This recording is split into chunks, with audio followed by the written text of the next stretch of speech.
aaminin natin na yung issue na ikinakaharap ng Pilipinas ay mas mahalaga sa kahit na anong issue ng negosyo halimbawa. So pwede nating dalhin yung decision process natin kapag humahawak tayo ng negosyo kung paano natin dapat i-address itong mga issue na to sa Pilipinas. Halimbawa may negosyo ka at may manager ka o may isang department or CEO ng negosyo mo.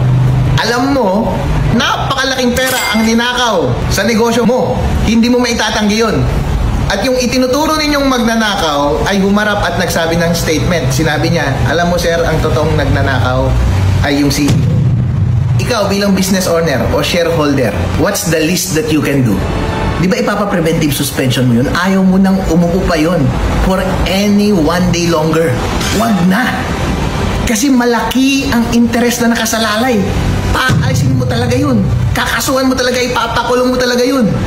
Kung ganun ang gagawin mo sa isang business na hindi mo maitatanggi na mas maliit ang importansya niya kaysa sa interest ng Pilipinas, dapat hindi tayo magsettle for anything less pagdating sa problema na ito ng Pilipinas.